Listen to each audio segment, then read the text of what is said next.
Bonjour à tous et à toutes. J'espère que ça va bien. On se retrouve en ce lundi 4 septembre pour un nouveau petit live sur l'intégration d'un burger menu. Donc on va voir comment on va faire ça. Je vous laisse prendre place gentiment. Alors, comment ça va se passer? On aura déjà dans notre conteneur main wrapper notre section héros et on va rajouter du coup directement une div qui va s'appeler navbar qu'on va mettre au-dessus de la section. Et cette navbar, on va venir dire dans Webflow qu'elle aura la propriété de nav. Et en fait, tout de suite, on a une petite maison qui apparaît, ce qui indique que c'est notre navbar.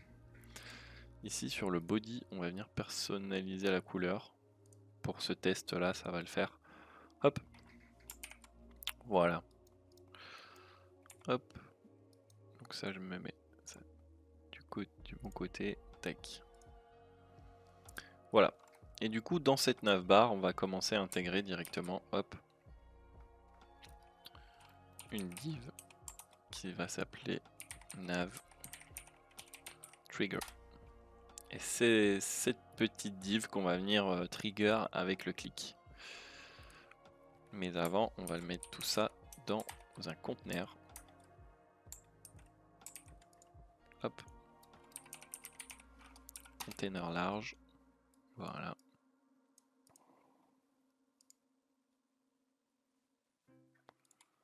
Et aussi dans notre navigation, il nous faut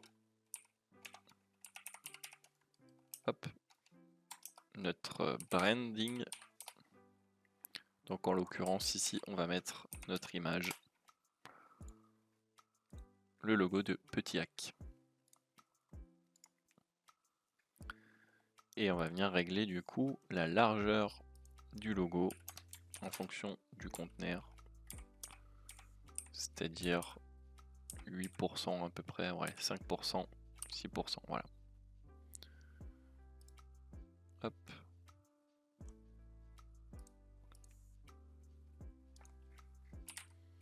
On va venir lui appliquer un flexbox horizontal.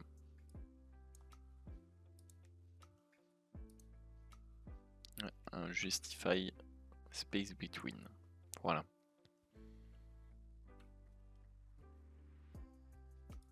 Hop. Et notre nav trigger, du coup, on va la mettre en position fixed. En haut à droite. Et la navbar, on va lui mettre en relative. Hop. Et notre nav trigger, on va lui mettre 2 REM à gauche, enfin à droite et en haut. Et du coup, on va lui dire aussi de prendre une largeur. Donc ce sera 6 REM. Donc là, on vient tester. J'aimerais bien avoir une sorte de rectangle. On peut le faire en carré aussi. Mais là, on va essayer de le faire en rectangle. On va lui mettre color background à l'effigie de Petit Hack, c'est-à-dire jaune, un radius de 5 REM. Et ici, on va lui mettre 3 pixels de large. Et si on passe notre curseur, on le veut en pointeur. Voilà, donc ça c'est à peu près bon sur la nav trigger. Et dans cette nav trigger, du coup, on aura deux éléments. Donc on va passer déjà en vertical, hop, comme ça, c'est parfait. Et ces éléments, du coup, ce sera simplement deux divs qui vont s'appeler nav trigger line.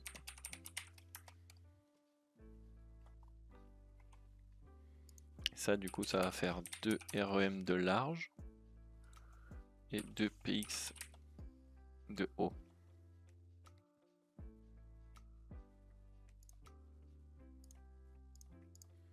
Donc là, on voit qu'elle est tout au-dessus. Donc on va essayer de mettre ça sur le parent. Voilà. Donc là, on a notre première ligne. Voilà. Et si on copie-colle une seconde, on voit qu'on a bien 2 lignes, mais il faut les espacer.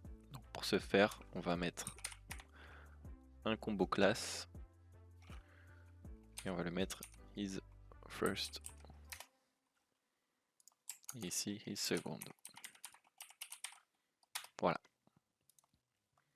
Et on va mettre un margin de 0,5 REM. Voilà. Donc ça c'est à peu près notre première configuration. On peut rajouter un radius, même si ça ne se voit pas trop. Hop, ici. Tac.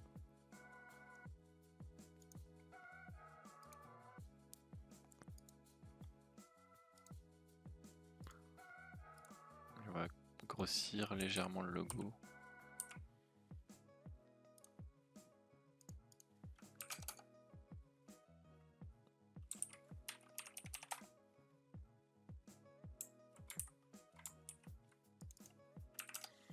On va mettre 90 VH de haut sur la section.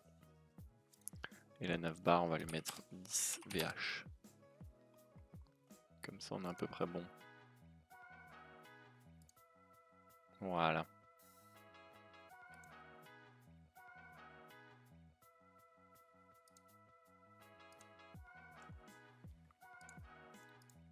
Donc on va publier une première fois, voir ce que ça donne.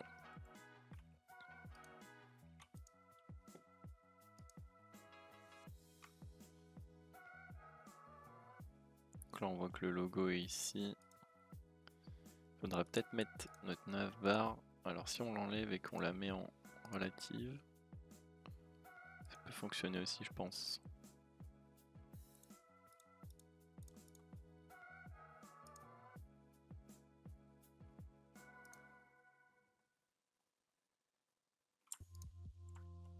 Voilà, statique.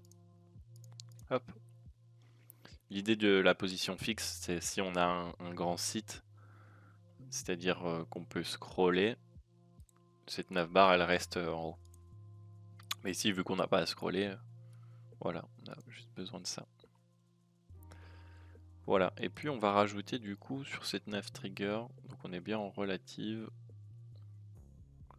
Non, on n'est pas en relative, hop, voilà.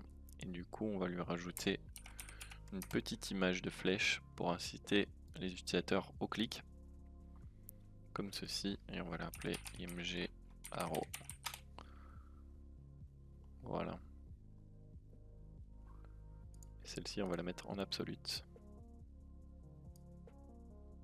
Hop.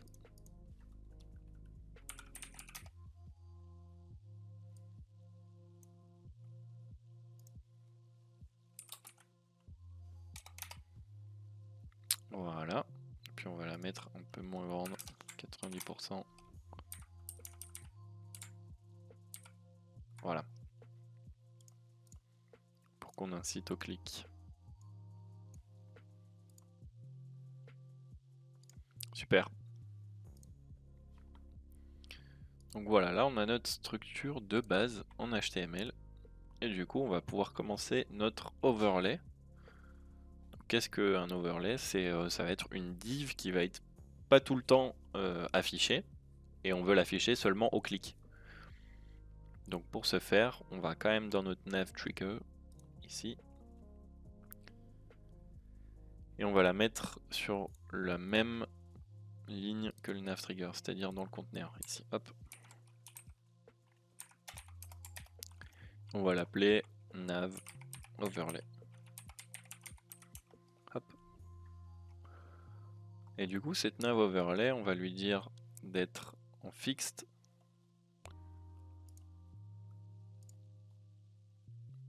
Sur toute la page. Avec un background color noir.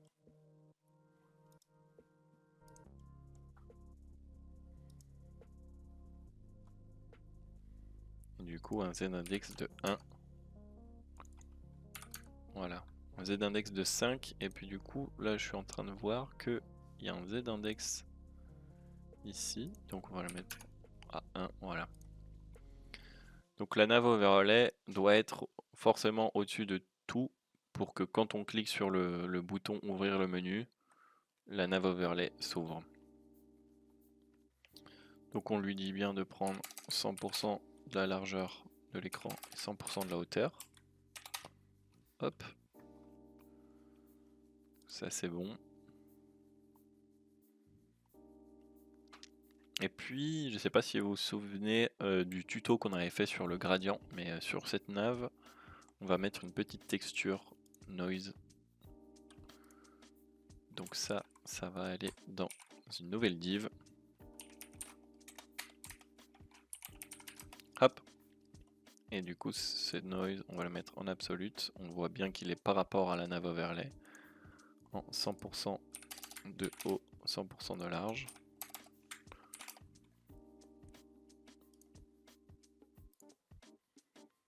Tac. Voilà. Et puis là, ça fait mal aux yeux, donc on descend l'opacité à 3. Allez, 6%. On a quand même un peu cette texture en background sur cette nav.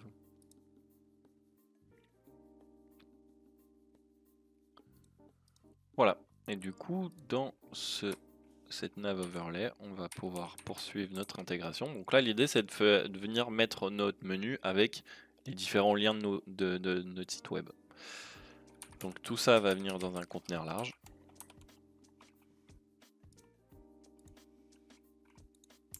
Ensuite, on va pouvoir créer une div qui s'appelle navList. Hop. Je vais venir en plein écran, c'est plus confortable. Voilà.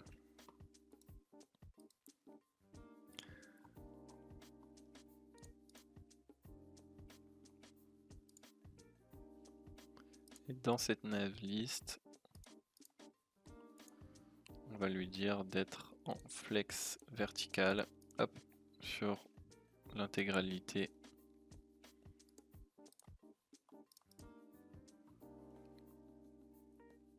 Et on peut passer cette nav overlay en centre, voilà. Comme ça, on arrive mieux à se repérer. Et dans cette nav list, du coup, on aura, on va essayer de mettre 3 liens. Donc on va mettre des link block, ça c'est bien. Et on va les appeler nav item. Ouais, nav link item. Comme ça on est sûr. Et là dedans on va mettre un texte.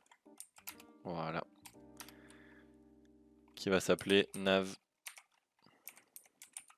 item text. Comme ça. Donc là on voit qu'automatiquement Webflow il détecte que ce texte il est dans un lien. Hop. Donc on va le passer en décoration none. Et ici on va le mettre en transparent, enfin en jaune. Voilà. On va la mettre en blanc, comme ça c'est plus simple. Je vais l'ajouter dans le swatch avec le petit plus. Et ici on va personnaliser du coup notre fonte en intégrant la fonte Satoshi.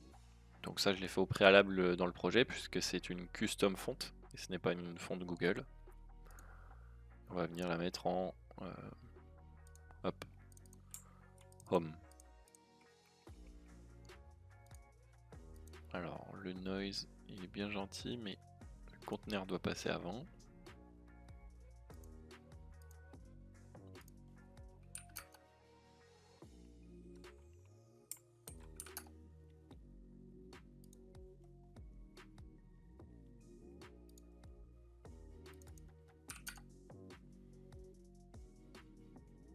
Alors pourquoi on a un souci de z-index? Alors on va voir ça ensemble. Si on est bien à 5, le noise il doit être à 2 et le conteneur à 3.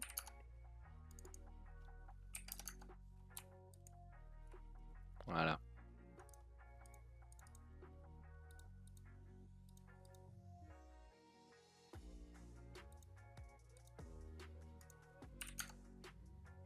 Alors, étrange, quand je passe le z-index, on passe à 3.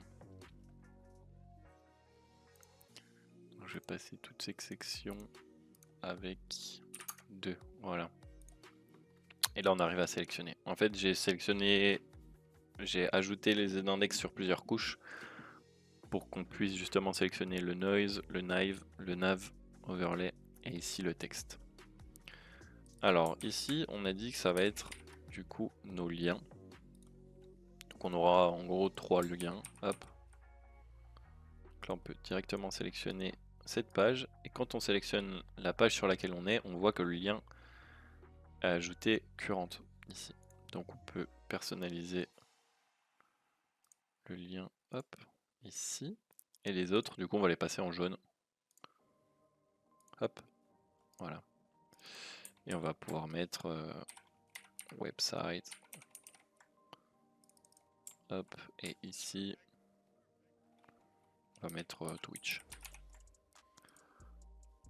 Donc cette nav list, on va la coller, ferrer à gauche et augmenter.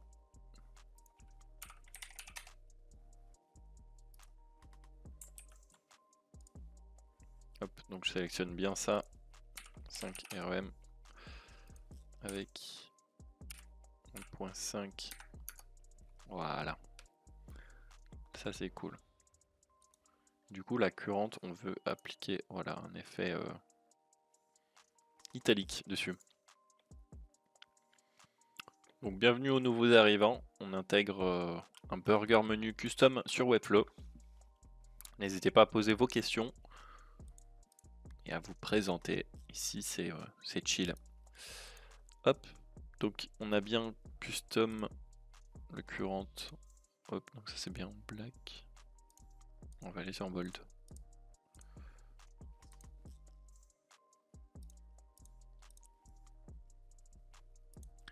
Et puis on peut personnaliser du coup le hover.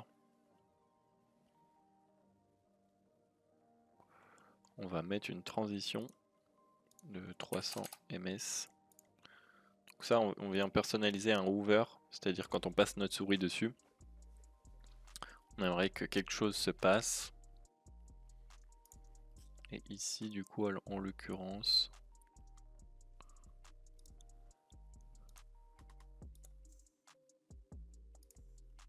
alors on va bien sélectionner la classe qui englobe tout.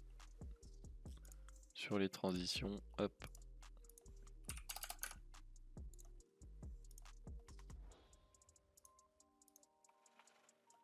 Tech.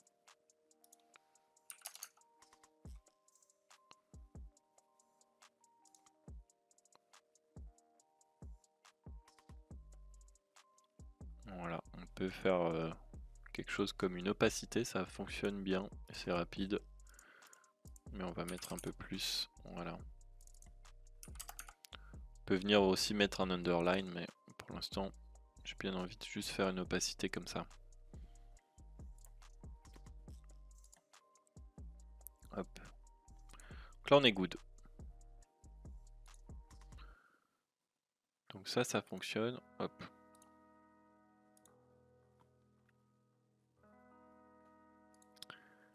Et bah écoutez, c'est pas mal sur notre HTML, là on n'est pas trop mal. Je vois pas ce qui me manque, mis à part... Ah oui, le nav trigger, il faut qu'il soit bien au-dessus pour qu'on puisse recliquer. Donc on vient gérer le z-index en mettant 10, voilà. Et on voit bien que l'image ici est rapportée avec le nav trigger parce que l'image est en absolute dans le nav trigger. Est-ce que vous avez des questions?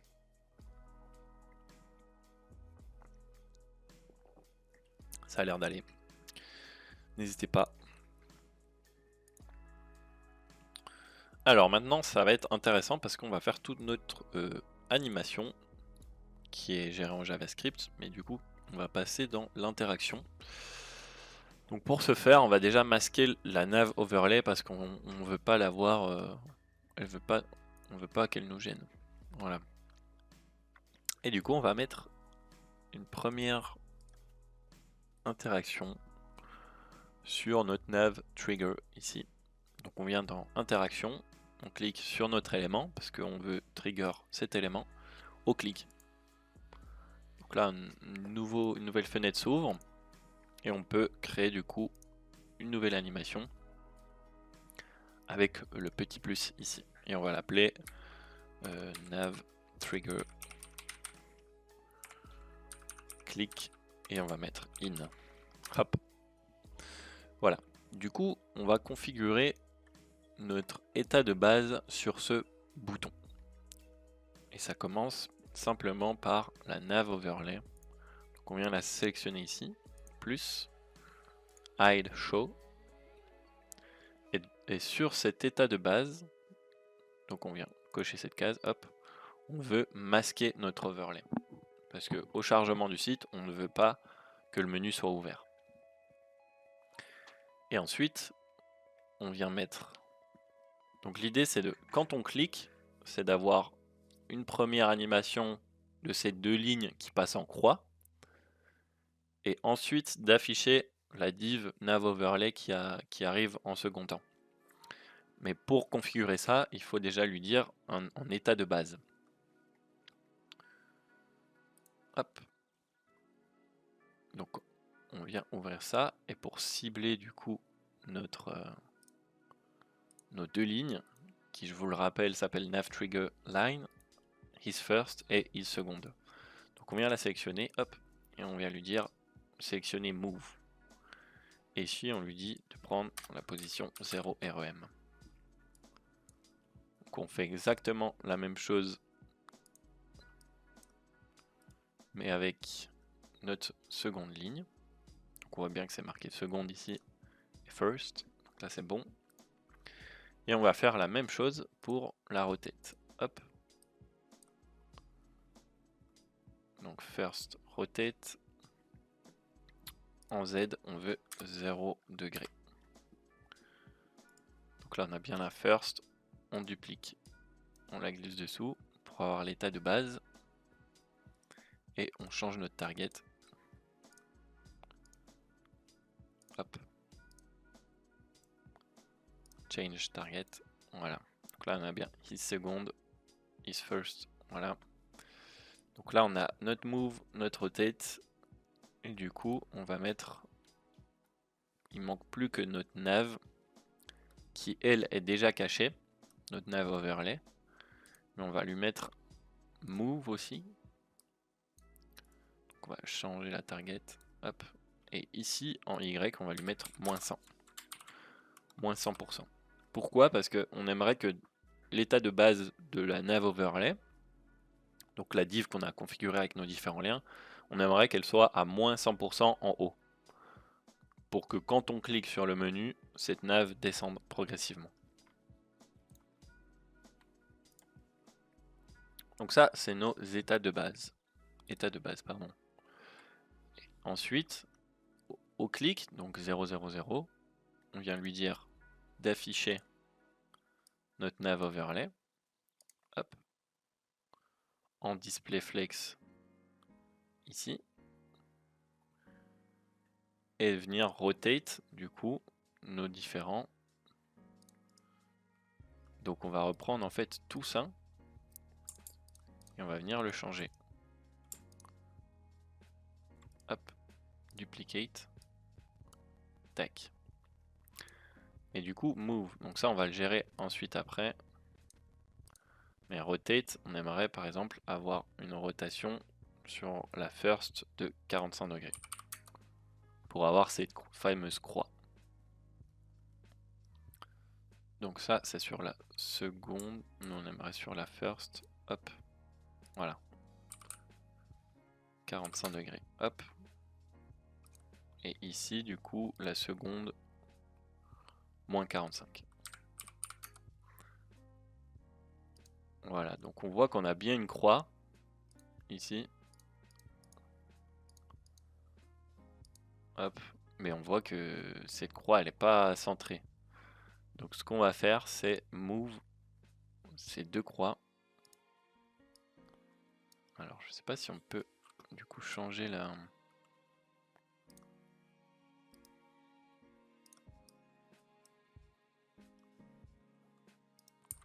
Au lieu de les dupliquer, on va plus le faire à la mano. Ça va être plus simple parce que je pense qu'il va nous les rotate avant de les move. Alors on va sélectionner hop, la first. Et on va lui dire de rotate à 45 degrés. Hop. Et la seconde à moins 45. Hop.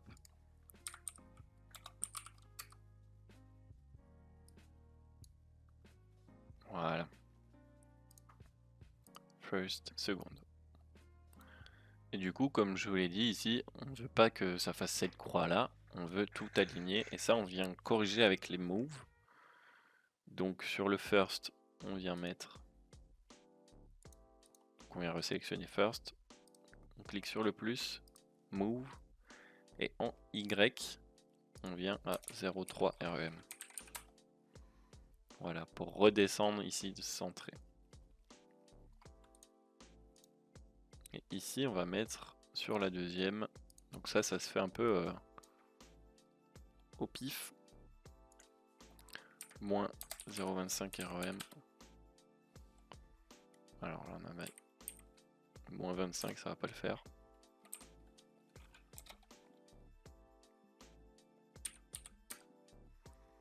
Voilà.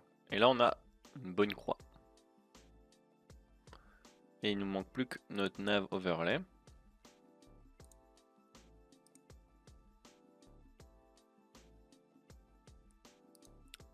Qu'on vient mettre, qui était à moins 100, et du coup qu'on vient mettre à 0%. Voilà. De la longueur Y. De l'axe Y. Donc c'est exactement ça qu'on veut. Hop. Donc on peut faire un test. En cliquant sur le play.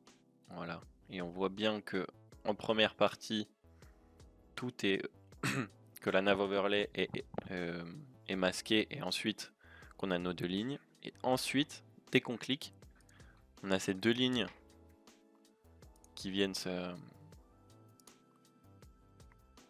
basculer en croix. Voilà. Donc là c'est cool mais c'est un peu trop brut. Donc on vient mettre sur toute notre deuxième partie un is in et on va mettre in cubic. Voilà, c'est un peu plus smooth. Hop, ça commence doucement et ça finit rapide. Donc là on saved, on peut publish.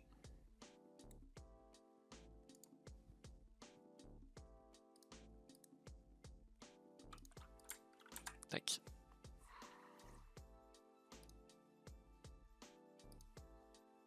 Alors, c'est intéressant. On voit que le noise, il a chargé seulement après. Donc on va pouvoir régler ça dans l'affichage, il me semble.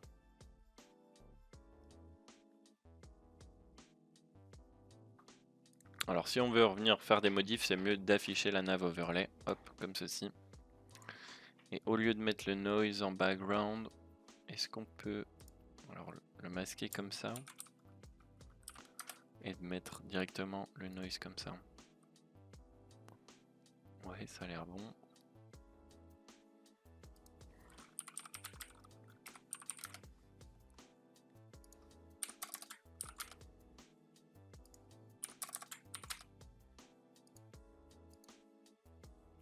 Alors ici ça va pas le faire.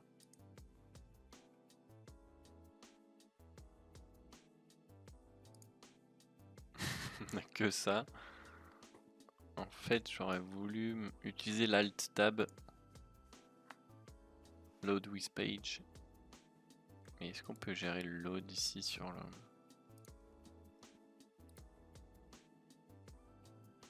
Il me semble pas. Hein.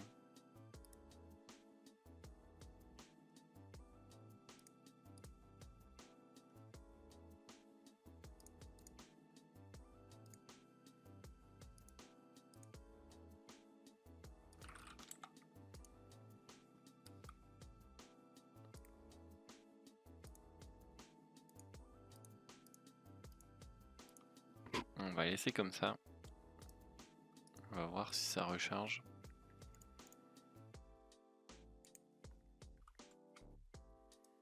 Hop. Bon, ça a l'air d'être bon. Je sais pas si c'est parce qu'on l'a fait une fois. Je hard refresh. Là ça charge. Bon. Ça a l'air d'aller. Donc là on a envie de cliquer sur la croix. Ici. Mais en fait rien ne se passe parce qu'on n'a rien configuré. Donc on va le faire tout de suite. Donc pour ce faire, on revient sur notre nav trigger, ici, hop, dans interaction. Et on voit ici qu'on peut sélectionner on second click. C'est ça qui nous intéresse, c'est-à-dire on va venir cibler le moment où on fait un deuxième clic. Donc on va recréer une animation et on va dupliquer la nav trigger click in et on va l'appeler out. On va l'appeler second click aussi. Voilà.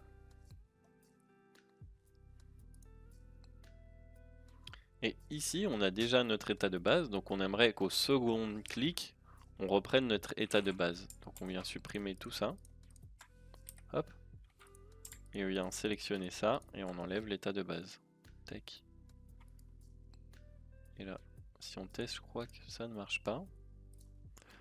C'est pas que ça marche pas, c'est qu'on n'a pas l'état de le second clic.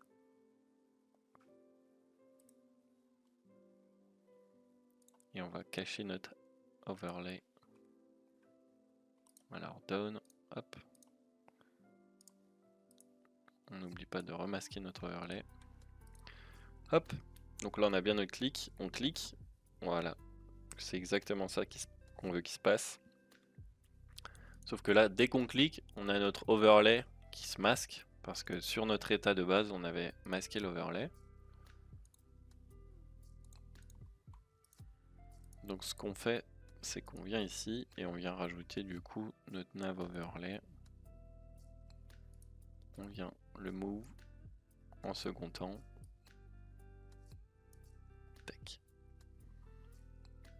Et du coup, on vient le masquer.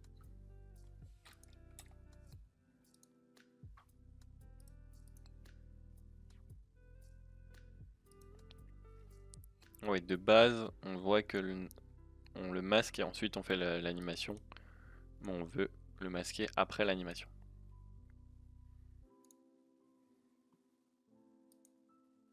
Tac. C'est top.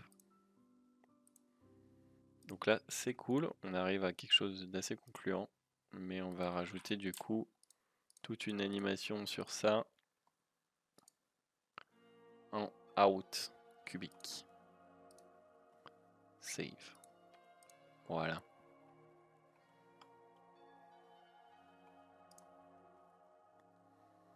Donc là, normalement, c'est cool.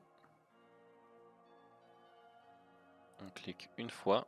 On a notre menu. On reclique. Voilà. Voici, les amis, comment on fait un menu burger. Donc vous voyez que c'est assez rapide. Hop. Alors, pour résumer, on a notre navbar avec nos conteneurs. Donc ça c'est classique. Avec notre nav trigger qui lui a plusieurs lignes. Une nav overlay qu'on configure au début et qu'on masque à la fin. Donc quand on la configure, on vient mettre une nav list, nos différents liens. Hop. Donc là on va pouvoir venir configurer ensuite nos différents éléments de notre menu. Qu'on vient remasquer. Et une fois qu'on a fait tout ça, on vient configurer notre animation en mouse click tap. Hop. Donc on voit le nav trigger in qui est au début en état de base en hide. Tous ces états sont en état de base 0, 0, 0 et ici on vient mettre -100 pour que notre nav overlay soit au-dessus de tout notre site. Et ensuite petit à petit, hop, on vient afficher notre nav overlay, on vient rotate notre première ligne, on vient move notre deuxième ligne, rotate notre deuxième ligne et descendre progressivement cette nav overlay.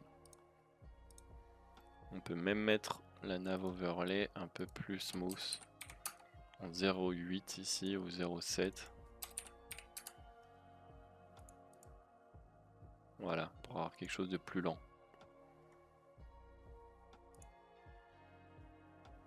Si on le fait sur le in, on le fait sur le out aussi. 0,7 on a mis.